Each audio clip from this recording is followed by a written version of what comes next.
ඇඳුම් වලට යටින් තියෙන දේවල් බලන්න පුළුවන් කියලා හිතලා මේ වීඩියෝ එක බලන්න ආපු ඔයාලා ඔක්කොම ආදරෙන් පිළිගන්නවා. මේක මේ කැමරාවක් ගැන කියන්නේ.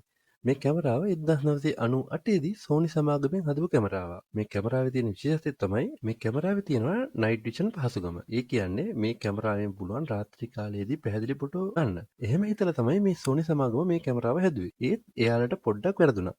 මොකද මේ කැමරාවේ තියෙනවා දවල්ට මේ කැමරාවෙන් ෆොටෝ ගත්තොත් මේ කැමරාවෙන් කෙනෙක්ගේ ෆොටෝ එකක් ගත්තොත් එහෙම ඒ කෙනාගේ ඇඳුම් වලට යටින් සාමාන්‍ය ආකාරයට වඩා තරමක් වැඩියෙන් විනිවිද පේන ගතියක් තියෙනවා. මේ දේ සෝනි සමාගමෙන් දැනගන්නකොට ඒ වෙනකොටත් එයාලා මේ කැමරා උපාංග ලක්ෂ 7කට වඩා විකුණලා තිබුණා. මේ දේ දැනගත්තට පස්සේ සෝනි සමාගමෙන් මේ කැමරා ආපහු රිකෝල් කරා. ඒ කියන්නේ ආපහු එයාලට දෙන්න කියලා ඉල්ලීමක් කරා ගත්ත අයට. ඒ වුණාට ඔයාලා හිතන්න පුළුවන් ඔයාලා වගේ අය ඉන්න හින්දා මේ කැමරා කීයක් ආපහු දුන්නද නොදුන්නද කියලා.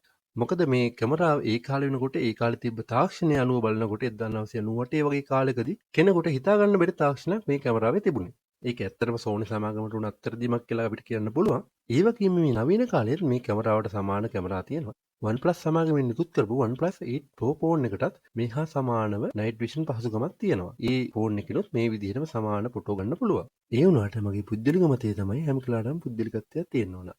ප්‍රයිවසි එකක් තියෙන්න ඕන. ඒක ඔයාට වගේ මටත් තියෙන්න ඕන. ඒකට මම ගොර කරනවා.